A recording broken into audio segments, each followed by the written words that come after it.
Assalamualaikum warahmatullahi wabarakatuh. Perkenalkan, nama saya Hairul SPD. Saya mengajar di SMK Negeri Kalibaru yang mengampu mata pelajaran pendidikan agama Islam dan budi pekerti, yang saat ini sebagai mahasiswa PPGD LPTK Winhas Jember dengan nomor induk mahasiswa 245401110742. Saya saat ini melaksanakan uji kinerja di SMK Negeri Kalibaru. Selamat menyaksikan. Baik. Assalamualaikum warahmatullahi wabarakatuh. Waalaikumsalam warahmatullahi wabarakatuh. Alhamdulillah, gimana kabarnya hari ini? Alhamdulillah. Alhamdulillah ya. Mudah-mudahan terus diberikan kesehatan dan kita hari ini dalam belajar terus diberikan semangat untuk selalu giat dalam menimba ilmu, sehingga nantinya kita menjadi orang yang sesuai dengan apa yang diharapkan oleh orang tua kita, dan kita nanti betul-betul menjadi manusia yang bermanfaat buat kita atau kepada seluruh tetangga, keluarga maupun masyarakat nanti yang membutuhkan kita. Amin. Allahumma amin.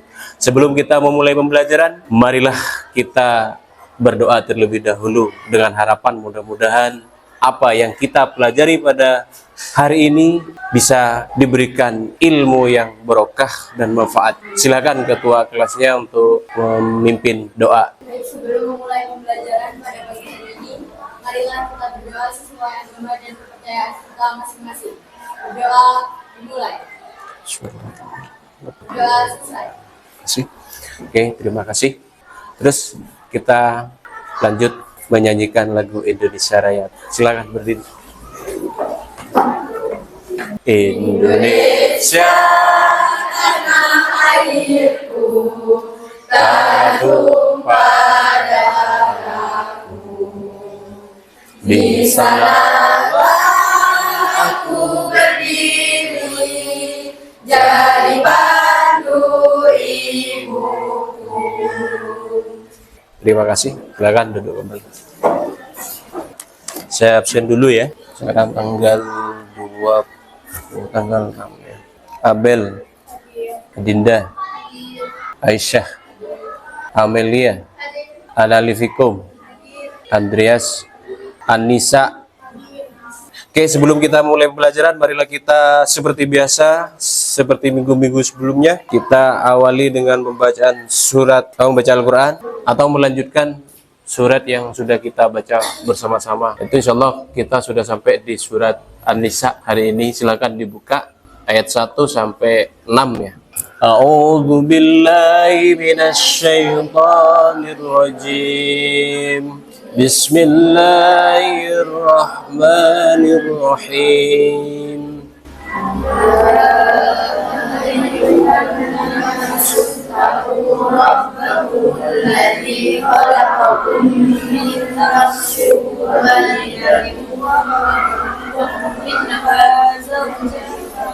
Terus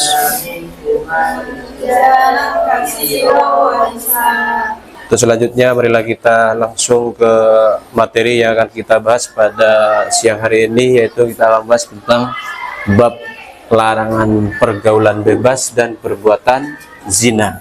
Itu silakan dibuka di halaman 147 ya. Sebelum kita membahas lebih jauh tentang larangan perbuatan zina, marilah kita perhatikan dulu dalil yang menjelaskan tentang larangan perbuatan zina, yaitu yang termaktub dalam Al-Quran, Quran surat Al-Isra ayat 32. Sudah ketemu semua?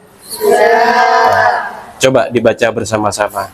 Bismillahirrahmanirrahim. Wala taqrabuz zina innahu kana fahisatan wa sa'a sabila. Terima kasih.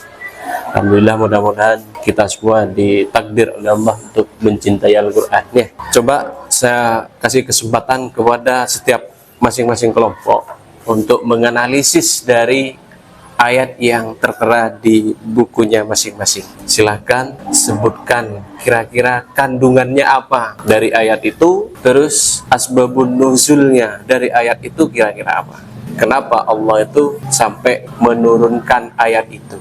Allah itu tidak mungkin menurunkan ayat kalau pada saat itu tidak ada permasalahan yang terjadi. Makanya dalil itu sangat penting untuk dijadikan sebagai pijakan buat kita, supaya kita tidak sembarangan ngambil keputusan atau ngambil tindakan seenak gue misalnya.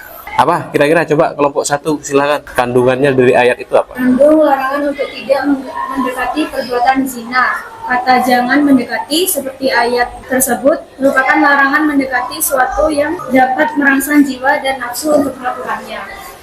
Untuk asbabun nuzulnya, larangan dari Allah untuk mendekati zina dan mengandung peringatan agar tidak terjerumus. Agar tidak terjerumus. Kelompok 1 namanya siapa? Coba sebutin nama saya, kelompok 1 Pak. Jadi kita dari ayat itu wala taqrabuz zina, kita itu kan mendekati saja sudah tidak diperbolehkan oleh Allah, apalagi sampai melakukan. Coba sampean kira-kira hal-hal apa saja yang sekiranya mendekatkan diri kepada perbuatan zina. Contohnya banyak insya Allah di daerah kita atau di sekitar kita ya, yang mengantarkan kita untuk melakukan perbuatan zina. Kira-kira apa? Insya Allah saya yakin kalau di SMK Negeri Kalibaru tidak ada yang seperti itu. Kenapa? Karena yang mendekati zina itu semuanya kalau kita lakukan nikmat banget, manis banget. Contohnya apa? Salah satunya kalau pacaran tidak apa-apa, tapi kalau pacarannya jarak jauh. Artinya kalau dalam Islam itu disebut dengan ta'aruf. Tetapi kan sesuai dengan kebiasaan kita, yang namanya pacaran pasti di situ ada pertemuan. Kalau sudah janjian ketemuan, pasti di situ nanti akan saling boncengan. Itu tidak mungkin bisa lepas dari itu. Berikutnya adalah mabuk-mabuk, ngumpul bersama teman-teman secara bebas ya. Akhirnya yang dikonsumsi bukan yang dihalalkan oleh Allah, akan tetapi yang memang dilarang. Apa yang dilarang? Itu jelas minuman yang ada kandungan alkoholnya yang sangat berlebihan dan yang bisa menyebabkan akal kita menjadi tidak sehat atau hilang akal dan akhirnya kita bisa mabuk, itu yang juga tidak diperbolehkan. Terus apa lagi? Kalau kita sudah melakukan pergaulan bebas, maka nanti ujung-ujungnya seperti ada yang digambar pertama, insya Allah tawuran. Apakah tawuran termasuk golongan dari pergaulan bebas? Ya. Dampaknya gitu ya, dampaknya dari pergaulan bebas itu biasanya dilakukan oleh siapa? Pelajar. Yang rentan banyak melakukan perbuatan yang seperti itu adalah pelajar ya. Paham? Terus kalau kita sudah tidak kuat mengendalikan pergaulan bebas, maka nanti ujung-ujungnya kita akan pasti melakukan perbuatan yang dilarang, yaitu seperti zina. Kalau sudah zina, gimana? Iya, alasannya sekarang kan mungkin masih bisa dikendalikan menggunakan alat kontrasepsi misalnya. Masih bisa dicegah bukan itu, sehingga tidak terjadi kehamilan. Secara dohiriyah kita tidak kelihatan kalau kita itu tidak hamil dan tidak bisa malu kepada teman-teman kita ataupun keluarga kita. Tetapi di sisi Allah, yang namanya perbuatan zina, entah itu hamil ataupun enggak, tetap dia akan disiksa dengan sangat pedih. Kalau secara Islami, syariat, hukum syariat, maka pelaku yang melakukan perbuatan zina itu harus didera sebanyak 100 kali. Bagi misalnya dia itu adalah perawan maupun perjaka yang melakukan. Tetapi kalau yang sudah memiliki ikatan keluarga, suami ataupun istri, maka tetap sama didera, tapi deraannya berbeda. Sama 100 kali itu nanti akan diasingkan ke suatu tempat selama 1 tahun dan tidak ada penghuninya sama sekali di sebuah pulau misalnya, dan tidak boleh dikirim. Terus ketika disiksa, dirajam atau didera, dicambuk, itu harus ditempatkan di halayak umum, di tempat keramaian, dan orang-orang yang menyaksikan itu semuanya yang memiliki kekuatan iman. imannya sangat kuat kepada Allah. Supaya apa? Supaya ketika dia disiksa tidak nangis ketika dia melihat. Terus selain yang tadi, kira-kira apa lagi yang bisa mendekatkan diri kepada zina? Atau merokok kebiasaan sopo? Mudah-mudahan di sini tidak ada ya. Tapi yang saya kirim itu adalah contoh dari siswi yang ketemu ketika dia berkumpul pas lagi enak-enak merokok bersama. Apa manfaatnya merokok? Jelas sudah, kalau dari kedokteran merusak paru-paru. Tapi kok masih banyak yang melanggar. Kenapa? Karena wis kadung kecanduan sehingga dia sangat berat untuk meninggalkan. Walaupun itu sangat merugikan kepada diri kita. Kalau sudah tidak bisa meninggalkan itu, ya kita mungkin bisa menggunakan cara-cara yang sekiranya agak yang bisa mengobati untuk membersihkan kotoran-kotoran yang ada dalam tubuh kita. Terus yang berikutnya adalah zina. Zina itu terbagi menjadi dua. Apa yang pertama? Zina muhsan, Yang kedua zina ghairu muhson. Zina terbagi menjadi dua. Muhson, ghairu.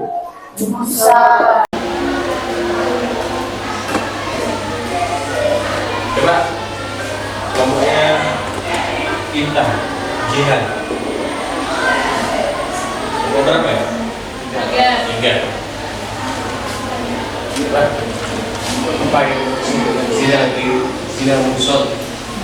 Baik itu zina muhson itu zina yang dilakukan oleh suami istri atau yang disebut seorang yang sudah menikah namun berzina dengan seorang yang sudah menikah. Seperti seorang itu punya istri, istrinya itu berzina dengan suami istrinya orang lain. Untuk zina ghairu muhsan itu zina yang dilakukan oleh seorang yang belum sah hukum suami istrinya, seperti belajar. Jadi zina muhson itu adalah zina yang dilakukan oleh orang yang sudah memiliki ikatan yang sah antara suami dan istri, tapi masih melakukan hubungan gelap. Kalau sekarang lebih dikenal dengan sebutan perselingkuhan, sama orang yang juga sama-sama memiliki ikatan yang sah. Artinya tidak dapat diketahui istrinya sah, dia melakukan hubungan. Gak mungkin kalau sudah punya istri, punya suami itu masih melakukan hubungan, itu tidak terjurus ke perbuatan zina. Gak mungkin juga hubungan HP-an. Saya mau dari mana? Sama istri orang, sama suami ini sebenarnya. Apa cuma seperti itu? Gak mungkin. Wis duit sama-sama duit bujur melakukan seperti itu pasti di dunia akan.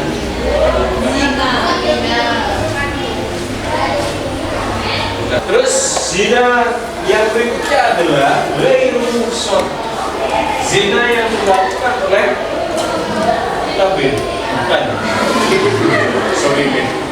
Jadi zina yang dilakukan oleh orang yang masih menikah atau seperti itu bukan tadi. Terus hikmahnya buat kita apa? Manfaatnya salah satunya kita akan menjadi manusia yang selalu taat kepada Allah. Terus kehidupan kita insya Allah akan selalu tenang karena kita tidak memiliki dosa ya dari dosa yang kita lakukan, misalnya seperti perbuatan zina. Meskipun kita sebagai manusia tidak mungkin setiap hari itu akan lepas dari berbuat dosa. Jangankan melakukan perbuatan dosa yang besar, dosa yang kecil itu insya Allah sangat sulit untuk kita hindari. Contohnya seperti apa? Yang pertama adalah dari pandangan Terus hadis yang menjelaskan tentang larangan perbuatan zina. Coba, mungkin ada yang pernah membaca. Ya, silakan. Hadis dari riwayat At-Tirmidzi. Ya. Oleh Nabi sallallahu alaihi wasallam. Allahumma sholli alaihi. La yahluwanna rajulun bi imra'atin illa kana lahu syaitan. Ya. Artinya tidaklah seorang laki-laki berkhalwat dengan seorang wanita melainkan yang ketiga dari mereka adalah setan. Ya, maksudnya gimana? Coba sampean berikan penjelasan dari hadis itu. Jadi penjelasannya itu Berikut contohnya. seorang laki-laki atau perempuan jika bersama di satu tempat. Berkhulwat. Seorang yang ketiga maupun itu terlihat ataupun tidak itu bisa makan dengan setan yang menjadi penyebab timbulnya hawa nafsu atau perbuatan zina. Makanya hati-hati. Jelas dalam hadis itu berkhulwat itu sama halnya dengan bisa mengasingkan diri atau menyepi berdua ya dengan pasangan. Ada yang mau ditanyakan? Silakan. Udah paham semua? Alhamdulillah.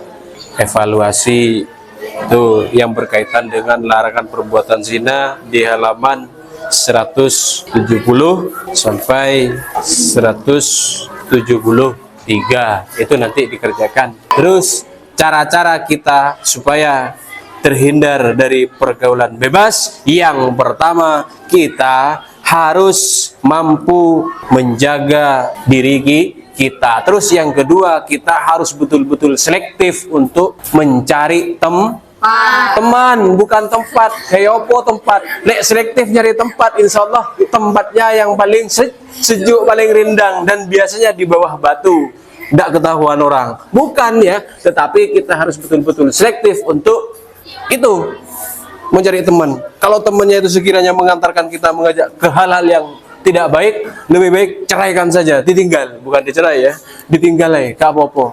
Mohon maaf, cari teman yang sekiranya bisa mengangkat martabat kita, atau kita semakin aktif belajar, gitu ya. Terima kasih, mungkin itu yang dapat kita pelajari pada siang hari ini.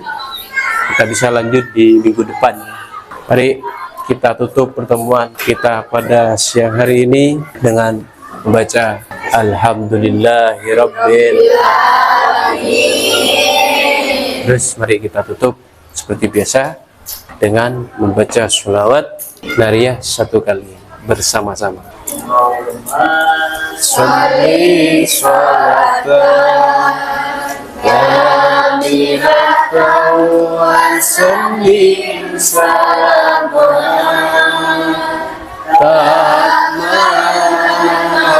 Sayyidina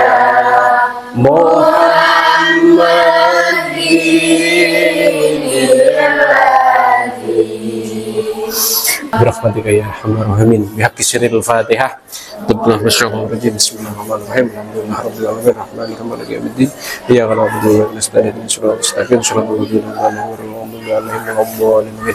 Terima kasih semuanya karena pada hari ini sudah kita belajar dengan baik ya sampai selesai. Kurang dan lebihnya saya mohon maaf. Wa akhiran. Wassalamualaikum warahmatullahi wabarakatuh. Waalaikumsalam warahmatullahi wabarakatuh.